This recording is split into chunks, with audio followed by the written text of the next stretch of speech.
Thank you for listening to me. Sam Dr. Thomas. I would like to share one of the most controversial subjects related to homeopathy.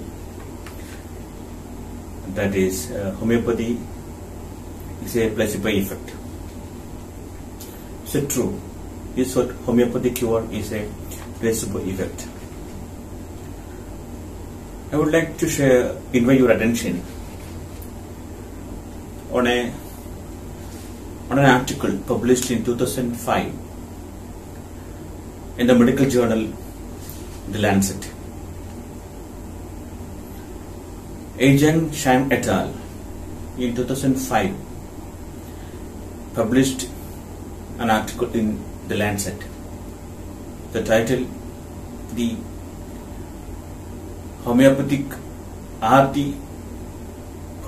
medicinal effect are due to placebo effect, and it was a meta-analysis, and they concluded that after the review, the homeopathic cure is due to placebo effect. The same volume in 2005, that is in 66th volume of Lancet, the editorial board of Lancet Medical Journal published an editorial titled "The End of Homeopathy." It was since last 15 years that published article in Lancet. Definitely the article was criticized by many. Many criticisms raised against and in favor of homeopathy. And fortunately, the homeopathy never met an end, but it still continues. It still continues its service to the suffering humanity. So I'd like to share what is homeopathy and the effect of homeopathy, whether it is due to placebo effect or not. It's a simple question, but it's a big answer. Many times, many critics in Kerala and India and all around the globe criticized as homeopathy pseudoscience by raising this hypothesis, that placebo hypothesis. So first of all, we would like to discuss what is placebo effect and what is a placebo. So we can see what is a placebo. A placebo is a substance or other kind of treatment that looks just like a regular treatment or medicine, but it is not. Or a placebo agent is usually defined as a substance, device or procedure without an active properties.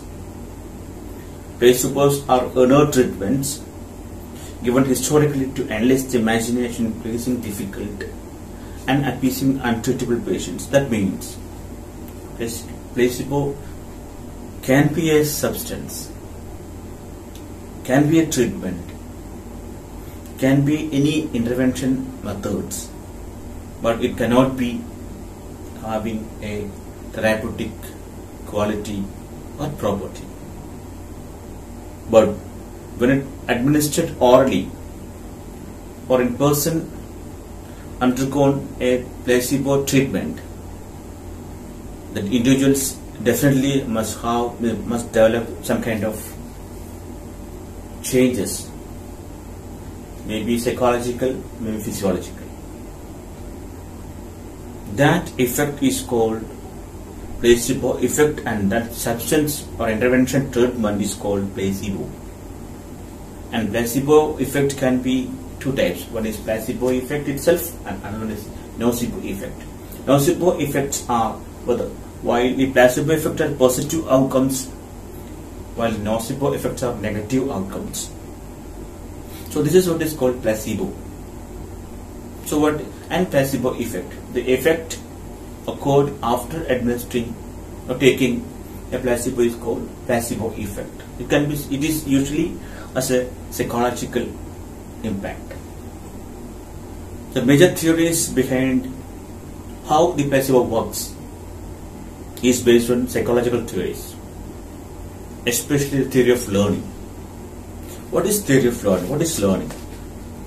Learning is defined as a relatively permanent change in behavior that occurs as a result of practice or experience. Or otherwise, learning is a change in behavior resulting from repeated practice, and both the environmental and the behavior interact to produce the learned change. That means a change in behavior that is produced as a result of practice or experience. That is called learning. There are mainly three types of learning. That is conditional, classical conditioning, operant conditioning, and social learning. So the major theory behind the placebo effect is based on classical conditioning. So you have to know what is classical conditioning. So you have been heard about the Russian physiologist and Nobel laureate Ivan Petrovich Pavlov. Ivan Petrovich Pavlov was a physiologist. When he was under his study about the salivation in a dog, he accidentally came to know that some stimulus can produce some effect.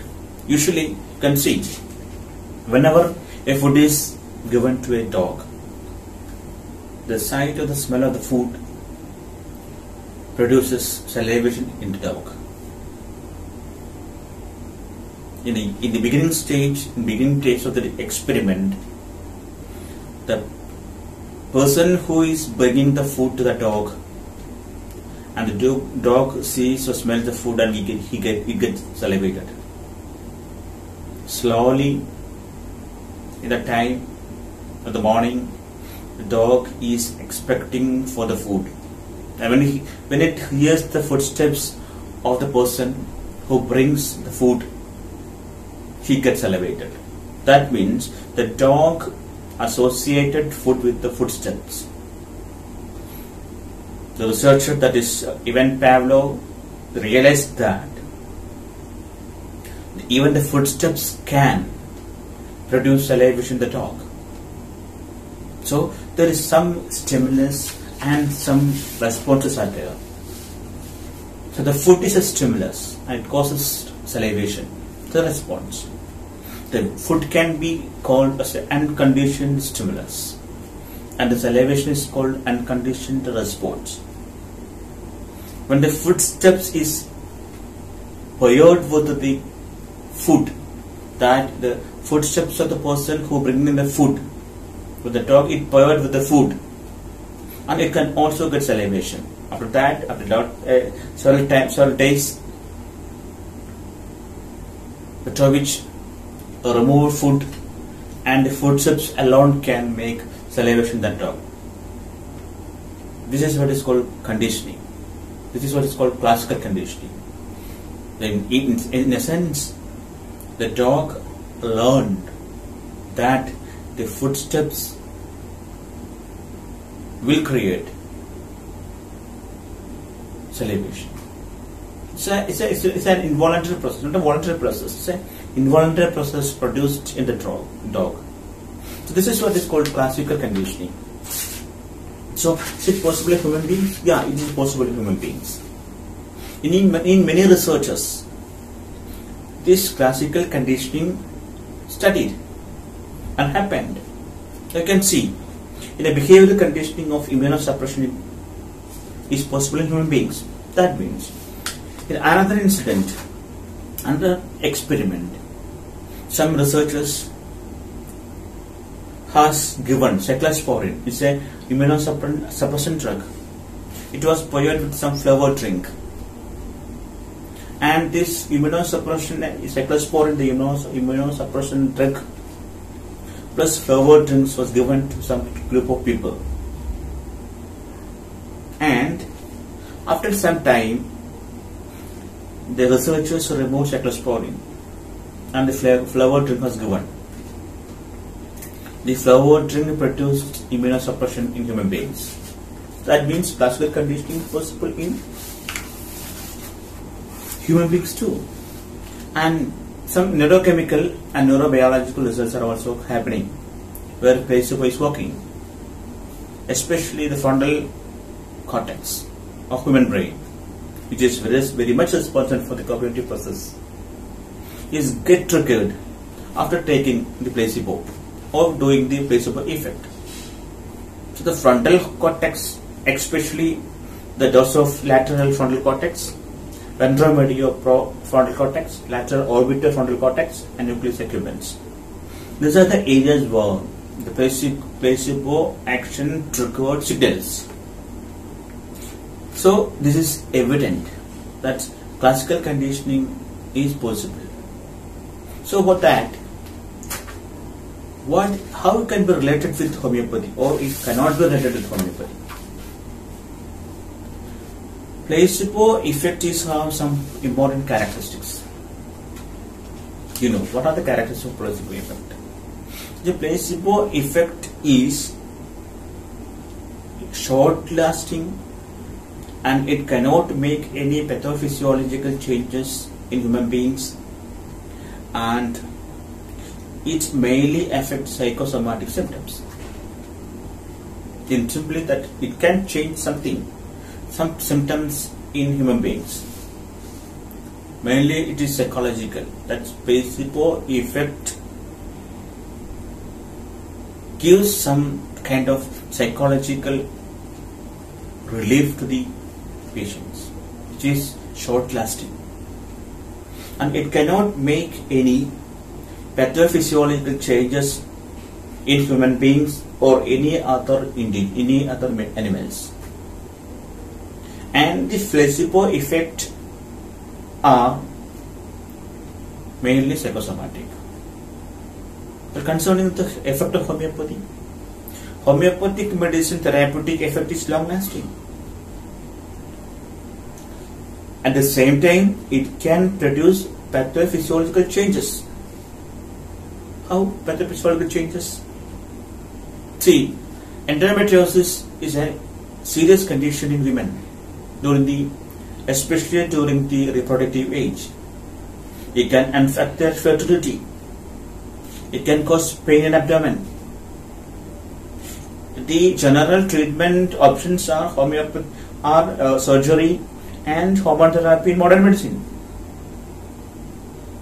But in case of when the homeopathic medicines are prescribed for these individuals, the endometrial tissue, that is the endometrial tissue produced or grown outside the endometrium, that is the uterus, it produces some kind of cyst or swelling that disappeared or removed by taking homeopathic medicine.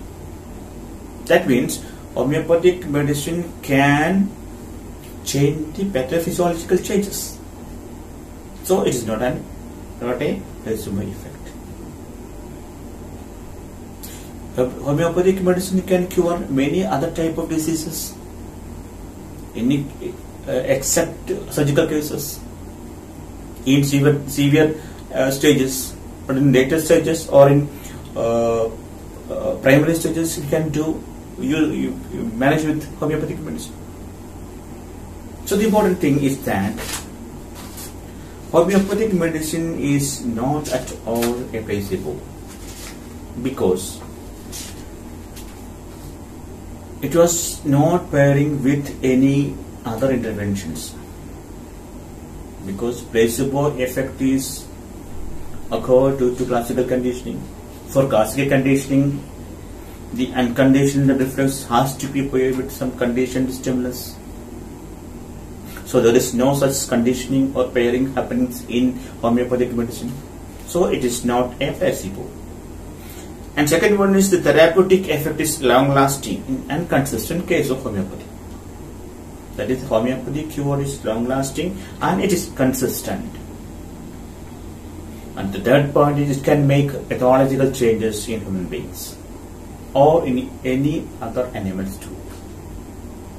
Another thing, no expectations on efficacy can be attributed among infants and animals. That means placebo effect is also working under some expectations produced by the individuals before taking the homeopathic or the placebo. That was another serious criticism against homeopathy as a placebo. That means if placebo, whenever an individual takes a placebo, the individual will have some expectations that the placebo will produce some set of symptoms in them, and it can be sometimes placebo and it can be sometimes nocebo. That expectations inside that individual gives some kind of psychological well-being or some kind of psychological relief due to or after taking this placebo. So can you think that homeopathic medicines are able to cure some symptoms, disease symptoms, even in infants? That means children below the age of 12 months. So we cannot produce any type of expectations in such goods in animals. If they are having some kind of symptoms or disease, the homeopathic medicine can cure them. So it is very evident that homeopathic medicine is not a placebo, and homeopathic cure is due to the therapeutic property of homeopathic medicine. Thank you, dear friends, for watching me. Thank you.